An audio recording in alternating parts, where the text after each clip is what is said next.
shared over 3 decades of marriage, raising a beautiful family of 3 children and 9 grandchildren, and a 10th on the way. Both are proud MBA graduates of Belhaven University. Jalyne built a thriving career in healthcare education, while Mario has served faithfully in the public sector. But their lives were forever changed by a tragic act of gun violence. Out of unmanageable pain, Mario and Jalyne have found a new calling, using their voices and their faith to advocate for justice, healing, and hope, not just for themselves, but for survivors of senseless violence. So please welcome Mario and Jalyne Evans Jones to the show. Thank you. Thank you Thank for you for Thank you joining for having us. having us. us. Yes, and this is my first time meeting you. I know that my girl Kat has met you before.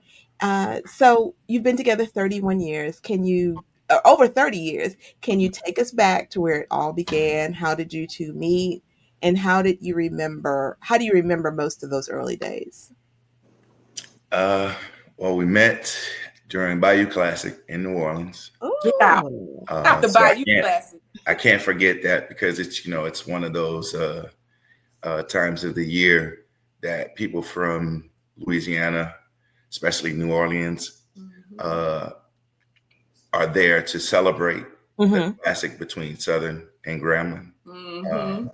that particular weekend, my brother and I were driving down Canal Street, and I saw this attractive young lady walking with a group of her friends, and I wanted to get her number, but I was the driver, so my brother jumped out and got her attention and got her phone number for me, and the rest is kind of history from that. From there, So y'all must have been babies in the early 90s. Mhm. yes.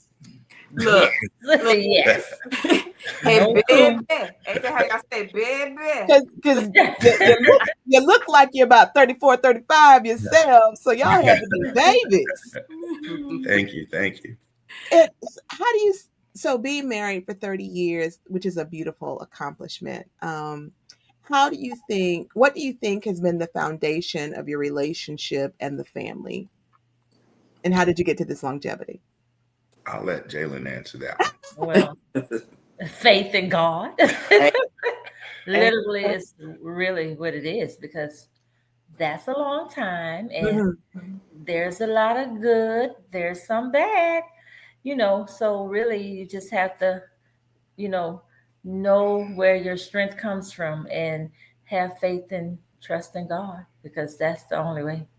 Yeah. Amen. I Amen. just can imagine not having that foundation and those values and, you know, um, just being instilled from a young age. Yeah. Or otherwise, you can make it. And especially what I've gone through recently, yeah, I know Mhm. that is the foundation that helps make you, make it through. Yeah, because the thing about being a believer, right, and Hmm. being a follower Yeah. of Christ, because it's not just about, Mm. but being a follower and a practitioner of the Hmm. faith of Mm. Christianity, Yeah. right?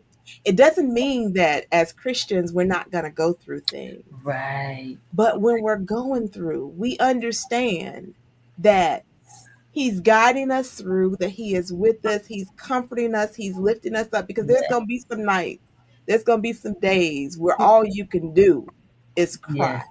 Yep. Yes. Yeah. All you can do is cry. But Yes. having that faith in God and knowing He's got me. Hmm. He's got me. He's going to That's get it. me through. So I understand what you're saying. I That is definitely it. understand. Yes. You had something you wanted to say? No. Um, I mean, just basically backing up what she said, that it's Mhm. definitely built on strong faith, and believing in God. Understanding that every day, comes with its different challenges, but as long as we see the brighter side, and not what just the day brings us, look for something positive versus something Yeah. negative in the day, because we can always find something negative in a situation. But if we look for positive outcomes and positive ways of thinking, then it helps us to navigate through life a lot uh, easier. Hmm. Although we have to overcome those challenges and Yeah. obstacles. um, as life, throws to us. But um, I don't think that we would have done it any other way if we wouldn't have had God as our foundation for our marriage. And I've told, numerous friends that have been married and unfortunately, have divorced. Mm-hmm. They got married before us or after us or whatever, and we survived the storm. And they always ask us why or how. I tell them it's like it's like a bed of roses. You can't just look at the beautiful flower. You have to take the thorns, the petals. I You know have to that's right. groom it. You have to nurture it. You have to water it. So it's a lot that takes to make a marriage work. Mm-hmm. More so than just having sex or Yeah, making that'll sure that fade, right? finances are great. Of course, everybody wants to make sure that their Yeah, finances are great. They want to have as much sex if that's their thing. But it's much more to it than just those two things. So yeah. you have to put in the work. If your relationship is based on the physical, that will fade. And so you better have something a lot more solid Yes. than Yes. just the Fact. physical. Because at Yes. any point, one of you can have a life-changing situation, medical condition, Mm-hmm. accident Yes. where you're not physically able. And Right. so, or just with age, some things happen and Thank you're you. not physically. So you Yeah. better have a lot more foundation than just And the just that. physical. Mm-hmm. And Absolutely. it's so important that we have both of you guys on here because Karen's been married. How many years, Karen?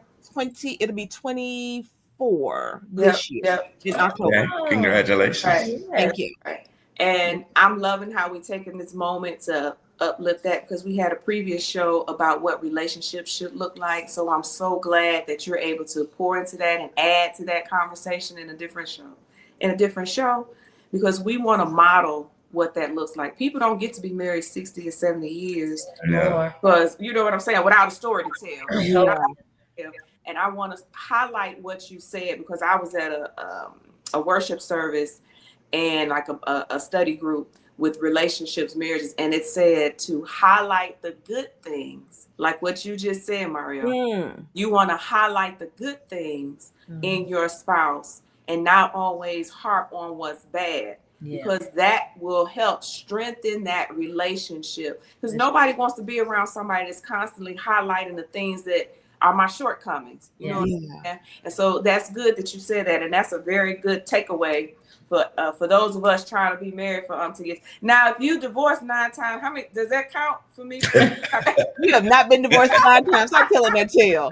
Stop it. But you know, no, that's me saying something crazy. But it does speak to how much you love your wife, which for me, it jumps right into your story Yeah. and what you did to protect your wife. Could you tell us a little bit about what happened on that unfortunate day where you had to protect your wife? Before we get into that, can you tell us about the family? Because we know that you have 3 kids and 9 grandkids. Tell us about the children, about the family that you've created. You take that one. You can take that one. So we have 2 boys and a girl. Yeah. Um, Mario had a son when we met that was Mhm. going on 2 years old. So I literally raised him since he was a baby. So he's, That's you your know, baby. we That's just, right. yeah, we just speak that way that we have 2 boys and a girl, and Yeah. the girl is the baby. So we had a son and daughter together, he Okay. and I, and they they got grown too fast and we had all these children, all these children, all these grandbabies. Like, but we love them and they can't get enough of us either, literally, Mm. grandkids. And I sometimes my kids get jealous, but their time has gone. That's what I told them. So it's all about the grandkids and they love us and we just love them. So we Yeah. expect them too to come here tonight. As a matter of fact, normally they're always here. This house, we don't think it's that fun because we didn't got rid of all their toys. We don't have all that kind of stuff. We had a whole room set up with just all kind of stuff in there, and they've grown, so we've gotten rid of some of it, and some of it we still have, but it's not like it's such a fun house, but they never Yeah. want to leave. They never It's want the to. love. I know, right? It's the Look, love. I can see you right now walking straight past your kids, going straight to the grandchildren. Yep. Oh Stop. yes. Yeah, It's the Oh that's her. love. yes. Oh That's her. yes. Yes. So you have the three children, and then tragedy happens, Yeah. as Kat was alluding to. Hmm. Yep. Yes. Yes. Yes. You want to go Yep. Um, that night? Yeah. Unfortunately, on that particular day, it started early that morning, um, Sunday, August the 13th, 2023. Mm. Jalyne had awakened early that morning to bring her cousin who was visiting us from New Orleans to the airport. Um, so she had brought her to the airport and came back. By the time she left, the music from our neighbor who we had never met, who had just moved in a week prior to this incident happening, um, was playing his music. I'm talking about blaring Mm. so loud it was shaking the walls. Oh wow. And this went on from early that morning, I say maybe 7, 8 o'clock to somewhere after 10 p.m. Oh my goodness. 10 p.m. being Literally. the quiet hours of the apartment community. Hmm. We said, hey, enough is enough. We don't know him. He doesn't know us. Hmm. We'll politely go knock on the door, ask him neighborly, can you lower your music? Because it's Right. past the quiet hours. We knocked on the neighbor in front of the shooter's apartment and had a brief conversation with the young lady who I'll get into that part in just a second. Um, I spoke with her. I said, hey, do you hear the noise disturbance coming from the apartment from behind you? And, she said, no, I thought that was coming from the pool because earlier that day they had a pool party, Okay. which I think was disrupted, if I'm not mistaken, by Gwinnett County Police Department came and stopped the party. Mm-hmm. Um, so I said, no, that's not the pool party. That's over with. So she kind of came out of her door and kind of turned to the right and stuck her head to the right and said, oh, I do hear the music that you're complaining about. Um, yeah, I don't see, it being a problem. I don't see where the neighbor would have an issue of you politely knocking on his door and asking him to lower the music because it is after the quiet time. Hmm. So she shut her door, went on about her business. We just a few steps over to his door. Jalyne and I stood there at the door. I knocked because the music was blaring, so I had to use the knocker in order for it to have a kind of a tapping sound, which would be noticeable for him to hear that someone's there at the front door. Mm-hmm. Jalyne was standing to the left of the door. I'm standing to the right of the door. Um, and all of this happens like quickly after I knock on the door. I hear the music start to lower. It's almost like, how a DJ starts to lower the music and Hmm. the music starts lowering. And as the music's lowering, I hear feet walking towards the front door. Mm-hmm. And as I hear the feet walking towards the front door, the music stops. I hear a gun rack, boom, Oh my. like that. I'm no, hello, who is it? What are you here for? Go away. Nothing. Shot rang out. Mm-hmm. I didn't know. I'm in shock. I hear Jalyne scream out in pain. Oh my God, babe, I've been shot. Get me to the hospital. Mm-hmm. I kind of sit, in daze like a deer in Mm. headlights type of reaction. And I'm like, oh my God, what has happened? And we take off to the parking lot and we get to Jalen's car, which is parked in the first handicap spot right outside of our building. Mm-hmm. Get to the door, get to the car, and I realize, oh my God, I don't have my keys or my wallet. Mm-hmm. All I have is my cell phone. Yeah. I told her, I said, wait here. There's no way that you can definitely run down the stairs and back up. Right. Wait here. I'm going to get the keys and I'll be right back so I can get you to the hospital. So as I'm running back to my apartment, I have to run past the shooter's apartment to go downstairs to my apartment Mm-hmm. on the phone with 911 as I'm running down the stairs. Mm-hmm. Go through my door, which is still unlocked. I scream to my mother-in-law, Jalen's been shot. Get some towels. I run to the back of the apartment where our bedroom was located. I grab my keys, my wallet, and my gun at that time because in my mind, there's still an A active threat. shooter Right. Mhm. threat. And I have to run past this shooter's apartment not only a second time, but a, a, a second time I have to run Mhm. past his apartment. Mhm. So after I retrieve that, I go past his, back upstairs to my apartment. While I'm on the phone with the 911 at the time, they're telling me, don't leave. EMS is en route. The police is on their way. Do not leave. Lay her down because if not, she may bleed out. Mhm. So I then unlocked the keys to my car and opened the back door to lay her down on the back seat and apply pressure until Gwinnett County and EMS arrived. When Gwinnett County or EMS arrived and they took over, asked me to move out of the way, I then saw that Gwinnett County had arrived, the first officer, and I saw the shooter outside of the apartment just standing there like he was a spectator, didn't know what the heck was going on. Mm. Wow. So I said, officer, there goes the shooter right there. He's looking Mhm. like, "Ooh, what? I don't know what he's talking about. It wasn't me, like this dumb look on his face." Mm-hmm. So they immediately put him in handcuffs, and EMS is taking care of Jalyne. So I kind of want to backtrack from that story. Mhm. There's a couple things that I missed out. The young lady whose apartment we knocked on first. Mm-hmm. This young lady is allegedly was the Gwinnett County's star witness, who did not appear anywhere on the official report, which is public record.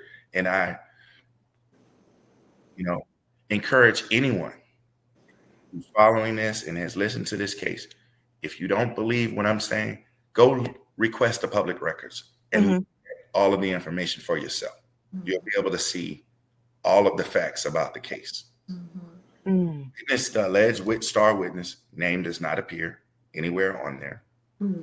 The shooter story changed so many times. Oh wow. Said that uh, he didn't.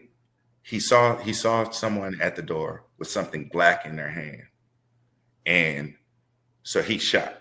But then on one report it says he didn't know exactly who it was, and the gun just went off. Like, how does a gun just go off? A gun doesn't just go You off. got to, yeah, there's a lot of force that goes to, Never gone yeah. off on its own.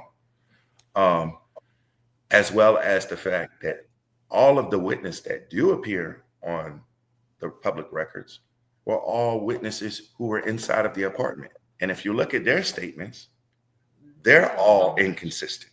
Oh wow. Initially, what was told to us by, Mm-hmm. Mm-hmm. and Mm. I just don't understand how things that were there that were obvious Mhm. were not considered. First off, we can backtrack to the solicitor's office, Gwinnett County Solicitor's Office, and their investigator. The investigator did a thorough investigation, Mm-hmm. came back and reported to them that they felt as though there was no way that this person could be charged with only reckless conduct, that they needed to be charged with aggravated assault, if not Mhm. more. Mm-hmm. They then sent their recommendations to the Gwinnett County District Attorney's Office. They held that case for over 100 and something days before it finally came down to a decision of administrative decision that we're going to dismiss the case, citing the shooter's alleged self-defense plea. Oh, wow. Self-defense. Please tell me it was self-defense. You're saying that a criminal act never took place with the person discharging a firearm. The way I was always told, and even they have insurance for people who are gun owners, they say if you ever discharge a bullet from your firearm, Mhm. you're responsible, whether it was intentional or unintentional. So how can someone discharge a firearm from behind a closed door that's locked? There was no damage, no reports of any signs of forced entry. Mm-hmm. 5 people inside of an apartment with him. The investigator from the solicitor's office said they had the ability to retreat into the apartment, further in the Yeah. apartment, because there was a locked door, Hmm. call 911 without taking measures into their own hands. So since that decision to not take it, not file an indictment, have you asked for another review of the case, perhaps to another division, ask the DA herself or someone on the administrative staff to review the case, to have another I, set of eyes? We tried. I've asked numerous people within her office Hmm. to review the case. I even asked her at church.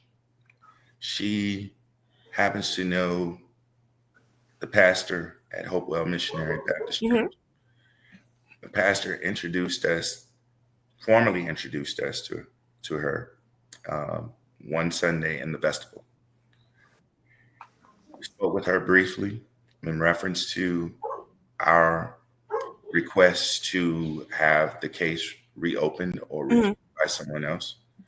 She looked at Jalyne and said, um, "Thank God that you're still alive, and pray." And that was it. And walked off. Oh. No, I'm sorry. Hmm. I will, perhaps have someone else review the case for you. Nothing. Mm. I even went as far as, trying to be, I guess, an internet attorney. Hmm. You want to do anything for justice for a family member when something wrongful like this has happened. Right. So I call myself, hey, along with being an internet attorney and Chat GPT, Mm. I'll go down and I'll file a per se motion, to have the higher courts review this case. The I think it's the clerk of courts, whoever it is, she came out and she said, "I'm sorry, I can't take this paperwork from you. Yeah. I don't even know who you would even submit Because this. it all stops at her office. Everything, the decision starts and stops at her office, honestly." Yeah. The decision to prosecute a felony It's is solely within the discretion of the DA's office. So, what are the reasons that you were told that it's not? I don't know if I missed that, but what are the reasons that they're not prosecute? They didn't give us any reasons. And Mm. in fact, the way we found out was only because we had had no communication. And all communication anyway came from being prompted by me reaching out to them saying, "Hey, what's Hmm. going on with this case? What's going on with the case?" Mm-hmm. So in the early part of July of this year, I reached out to them in the middle part of January and said, "Hey, what's going on? The case, we haven't heard anything back from you." Mm-hmm. And the day before I reached out to them is when they had notified the shooter that they were dismissing the case. They had already notified Hmm. him prior to even notifying us of anything. They didn't call So us you didn't have any contact from the victim's advocate office? I was just about to ask not that. unless we called them and other they than for still medical would get the bills. runaround. That was pretty much the only thing that the advocate did for us. Oh, okay. So you heard from the victims advocate unit. They just helped you with the bills. You're saying? Yes. I didn't keep you didn't communicate with you to like the progress of the case. No. No. Okay. That's not how that's supposed to happen. Nope. Exactly. So we So found in the face of all of that, what have the two of you done in to turn to bring out information, or was there some pivot after this happened? you've been working with the I had NAACP worked with people. the NAACP Okay. office. We had done a press conference. Hmm. They had also reached out to Attorney General Chris Carr's office and asked him to exercise his rights under the Georgia laws and statutes, as well as Governor Brian Kemp, and Okay. that has definitely fallen on deaf ears. Mm. But and unfortunately, I had to bring this up, and I will bring it up. We just saw, unfortunately, what happened to Charlie Kirk, I believe is Yeah, his name. We have a uh, rampant problem of gun violence running rampant we do. in the United States, and something has to be done about it.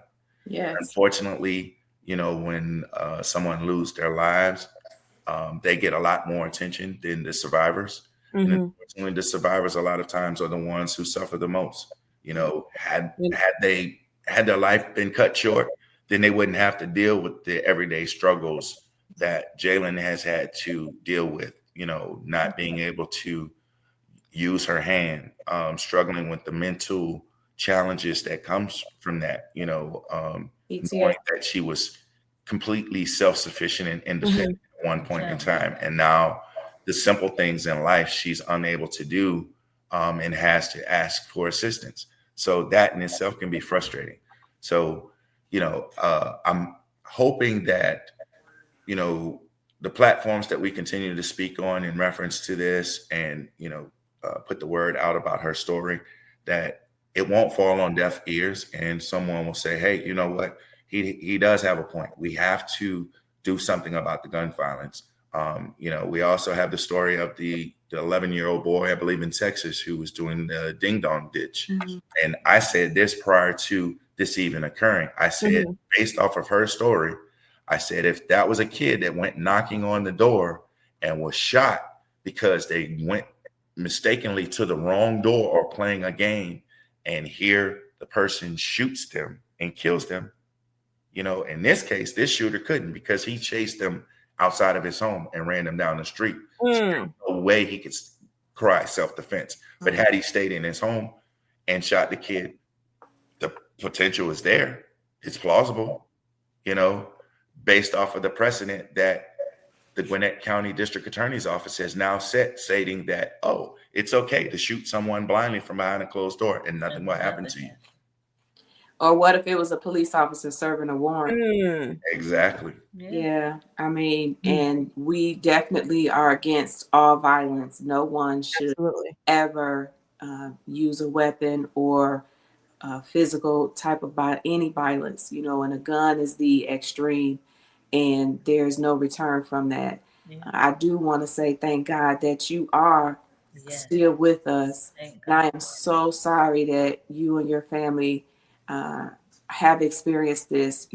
Just for you, just trying to be neighborly and ask folks to turn music down, and unfortunately a lot of people are afraid to go to their Yeah, neighbor because of or the same kind of. rally. Yep, yep. And sometimes, and this is very extreme that someone would even think to pull out a weapon, but Right. other people go to bullying or harassment, and so folks are just very afraid just to open their mouth and say, "I just want to live at peace Yeah. next Hmm. door to you." And my friends say to me, I'm not trying to be funny, but they always, because I tell people, if you don't want to live close, you need to buy 5 or 10 acres of land. Right? Do what you Yeah. want to do. Yeah. Yeah. So I'm trying to Sounds be that funny. serious. Right, Mhm. but the way these houses are built on top of each other, you could Yeah. probably, hand each other a cup of sugar out the window and that kind of stuff. And if you need more space for to improve your and enhance your quality of life, you may need to move somewhere where you can be We can isolated. get that. Hmm. Otherwise, we are a village. We should be able to knock on one another's door peacefully and Right. say these laws are in place. After a certain time, it has to be quiet. Yes. Yeah. And And so, go ahead, Kat. nope, yeah, that's just me on my soapbox. I'm Yeah, just sorry that this happened to you. My heart goes out to you, and I'm doing everything not to absolutely. cry. I'm just so sorry. Thank you. Thank Yeah. you. Thank you. So, It's been rough, but Jalen and Mario, what message do you want other families who are facing trauma to hear today? Like the trauma of gun violence, senseless, not even just gun violence, just senseless violence. What message would you want them to hear today? You know, I know we can easily, you know, uh, become angry or enraged about something, Mhm. but the same amount of time that it takes for that to occur, you can take that same amount of time to say, hey, you know what? Let me think about this a minute before I take Mm. the actions that I take. Yeah. Pause. Because, pause. Mhm. if you give yourself just that second, like flip a coin and let Mm-hmm. it land and say heads or tails, and by the time it lands, you make a decision whether or not you want to act or you Yeah. don't want to act. At least it gives you a time The thing. to think about it Mm-hmm. before acting on Mm-hmm. your emotions. I used to be a person, early in my life that acted out on their emotions on impulse, and that's not the way to be. You don't want to be that firecracker person that no one wants to be around. They're easily triggered, and people say, "Well, I don't know if this person going to be a bombshell or what." Yeah. Right. We Stay don't know away which from them. box you coming out of today. Mm-mm. Yeah, and we also have to think that just because I became angry about something, so everybody's got something going on. So it can Absolutely. be as simple as, and I see it every day. People driving and a person to cut them off. They Road. may not have done that intentional. They may not Mm-hmm. be focused. They may have received some bad news, read a text, even though they shouldn't be texting and driving. Mm. Received some bad news. In that split second, they done ventured over into your lane, but it wasn't intentional. And now Yeah. you're taking out a gun and you shot this person and Mm-hmm. you killed them and taken their life, and it wasn't intentional on their part. Yeah. So I think that we just need to do a temperature check on ourselves. um, the United States definitely, and the world as a whole, needs to take a temperature check itself, and as well as a reality check, and say, hey, life is too precious. Would I want someone to take my life over something small Mm. and trivial? Mm-hmm. So if the answer is no, then that should be the same way that you respond to someone that's doing something that may anger you. Yeah. Amen. Mhm. Jaylin, what is your ask? What do you need to have justice? You know, this has been a tough situation to go through. Mm-hmm. I will say that, but I give praise and honor to God because I know that He saved my life. Amen. And, you know, I do want justice. And sometimes I sit and think that, you know, just like Mario said, if people would just think that we are all more alike than we are different, Mm-hmm. if you just take a step back and think about that, think about the next person, that we are here together on earth to live in harmony more than all the strife that we can bring into each other's lives. I definitely want justice. I feel that man should be charged for what he did because I don't believe that you should be able to do those kind of things to people, disrupt their life, and just walk away. Mm-hmm. Like, it's mind boggling how the DA, just like Mario said, just gave a set of precedents almost that you can do this kind of thing and nothing will happen to you. Not even a slap on the wrist, like nothing. I don't see how, Mm. you know, anybody, she has family, she have kids. How could you think that that is okay? Mm-hmm. Like, I never knew this man. I never said words to him. He was only there a week. Mm-hmm. And you do think that, for me, I love people. I love humanity. So that this instance is not gonna, taint that for me because I know, first of all, who I am, Mm-hmm. and I know that I'm a strong person with the grace of God. Amen. Mm-hmm. I'm not gonna let this make me hate people or feel some kind of way about people. Mm-hmm. I just would Justice would be if people could come together and realize that we are more alike in this world than we are different, and bring that kind of love back into the world. That, oh, even that would be justice, more so than him uh you know serving time for what he did or getting the punishment that he really deserved. Yeah. Yeah. Mm-hmm. The most hurtful thing in the world is that, you know this DA just, it's almost like and it ain't even just about me. That could have been anybody. So you Yeah. don't care about the community you serve. That's what your job is to do. You work for the community to ensure that it's a safe environment and community. And people who do bad things in the community, they get the just deserve the punishment that they deserve for it.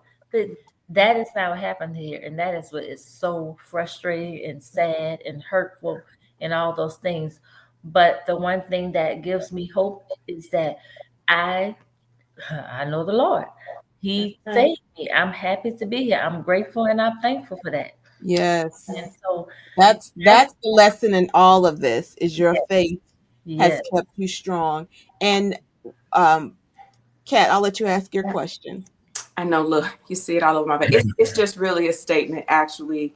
Um, we've had the DA on our show, and I feel like, and no disrespect, I just Mm, would love to invite her back on the show, because one thing that we all know, that there's so many different layers to Mhm. information, yeah, and sometimes things that we think the office may have other levels of information, and transparent communication is so very key. And hmm, when we don't have that communication, and we're not spoken to on a regular basis, like you guys have not been, right. right? No one has been keeping you abreast. Had it been all the information from what your testimony, what you're saying is, all your information has been given to you based off of your response. It's reactionary. Yes, Mhm. Calling you first and giving you an yes. update and keeping you abreast. So that has to add to Hmm. the The frustration. fresh. Yeah. Yes, yes, yes.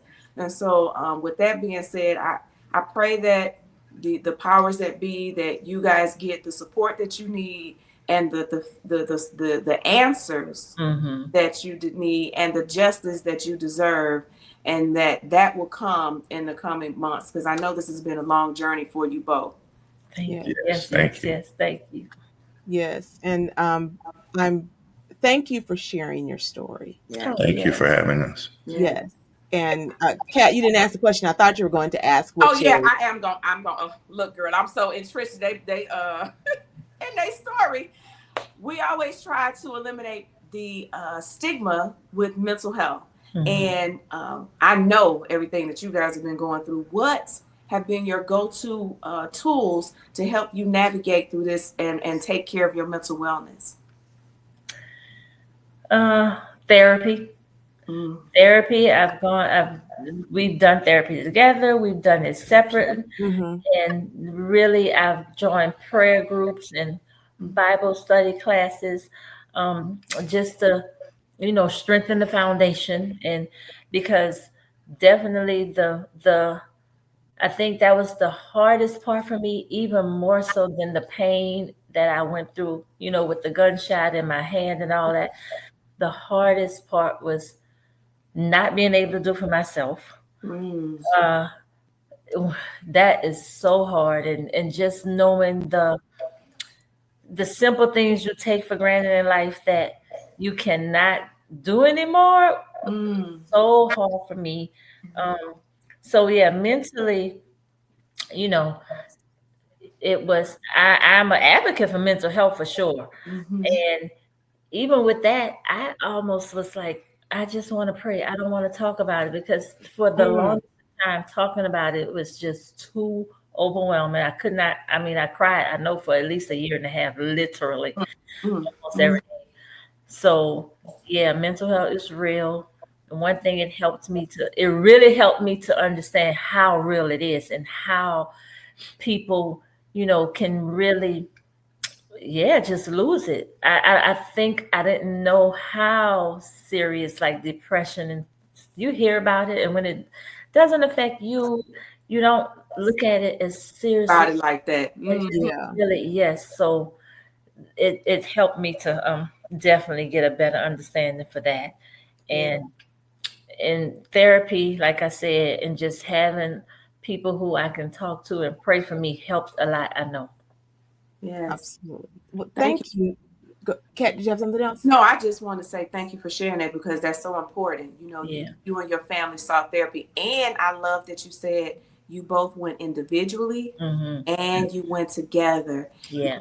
A lot of our men, our black men, feel, oh, I'm not going to therapy. I'm not. No. So thank you for sharing that, because we want to break that stigma. It's okay to seek Yes. mental help and get a therapist, a licensed professional Definitely. to help you do that. So thank you for sharing that. Yes. Yeah. And thank you for joining us on today's episode of Conversations with Karen and Kat.